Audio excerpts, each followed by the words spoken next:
Assalamualaikum warahmatullahi wabarakatuh. Perkenalkan, saya Naila Azahra dengan NIM 17066234041 dari kelas Kesehatan Akuntansi B. Pada kesempatan kali ini saya akan menjelaskan pembahasan dari 2 soal tambahan mata kuliah Akuntansi Keuangan 2. Langsung saja ke soal yang nomor 1, yaitu mengenai Accounting Change and Error Analysis. Soal yang pertama yaitu PT Fuadi telah mencatat pendapatan dari kontrak konstruksi jangka panjang menggunakan metode cost recovery.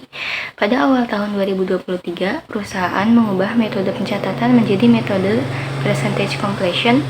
Untuk tujuan pajak, perusahaan tetap menggunakan metode pemulihan biaya dan berencana untuk terus melakukannya di masa depan.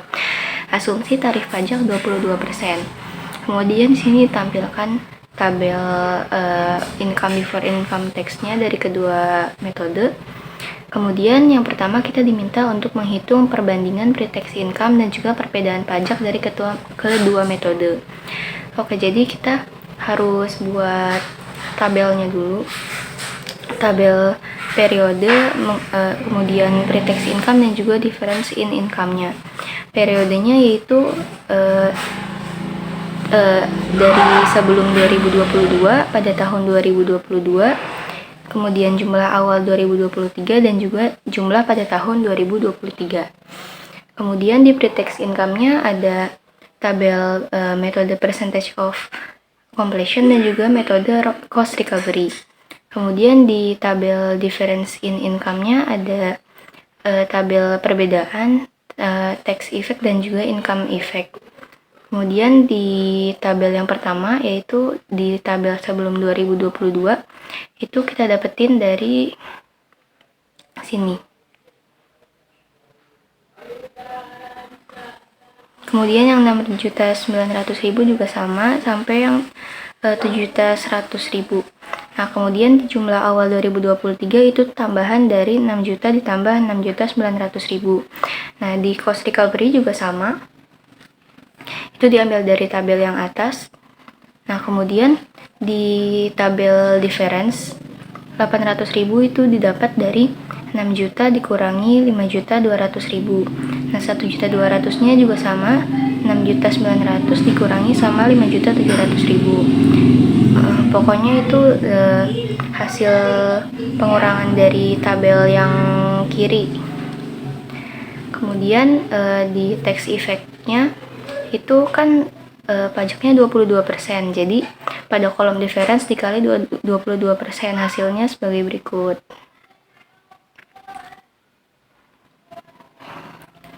Kemudian di income effect itu hasil dari tabel yang difference dikurangi sama tax effect.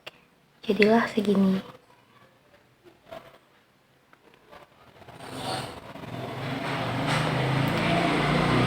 Nah, kemudian kita juga diminta untuk buat jurnal awal tahun 2023-nya. Nah, untuk jurnal kita fokus ke tabel yang di jumlah awal 2023, terutama pada tabel difference di sini. Nah, jadi di awal tahun 2023 perbedaannya itu ada sebanyak 2 juta. Itu dimasukin ke debit ke nama akunnya konstruksi dalam proses. Kemudian karena teksnya 440.000, jadi dimasukkan ke utang pajak 440.000. Kemudian masuk ke sisanya masuk ke laba ditahan, yaitu 1.560.000.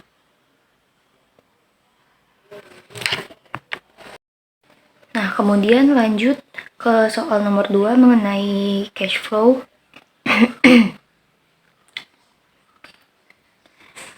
Jadi untuk yang soal pertama itu kita disuruh buat bikin statement of cash flow, tapi bagian operasi aja dalam bentuk metode tidak langsung.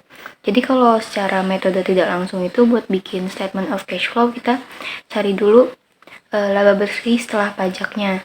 Di soal itu laba bersih setelah pajak atau net income yaitu 1.450.000.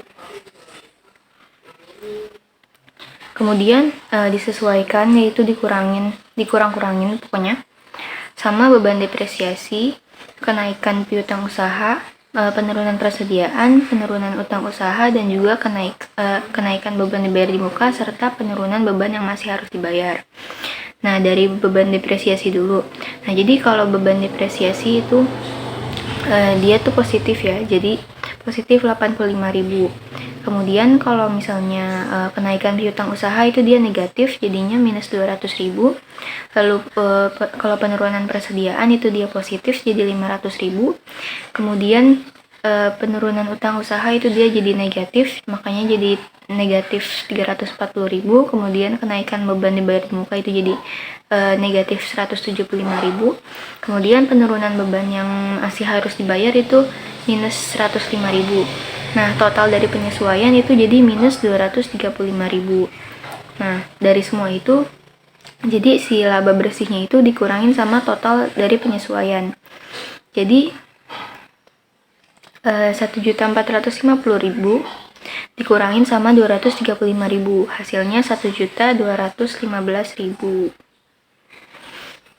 Kemudian untuk yang kedua kita bahas menggunakan metode langsung. Jadi kalau misalkan metode langsung ini dia lebih singkat karena kita langsung mengkotak-kotakan semuanya. Jadi buat yang atas itu kita masukin penerimaan kas dari konsumen. Jadi itu sales revenue dikurangi sama account receivable, jadinya 7.300.000. Kemudian pengeluarannya ada dari supplier sama beban operasi, karena di pajak penghasilan di soal nggak ada ya. Kemudian kita hitung suppliernya itu 4.740.000 dan juga beban operasinya 1.345.000. Jadi total pengeluarannya itu ada 6.085.000. Nah, jadi 7.300.000 dikurangi 6.085.000, hasilnya 1.215.000. Sama hasilnya sama yang metode sebelumnya. Jadi balance ya teman-teman. Oke, sekian pembahasan soal dari saya. Kurang lebihnya mohon maaf. Wassalamualaikum warahmatullahi wabarakatuh.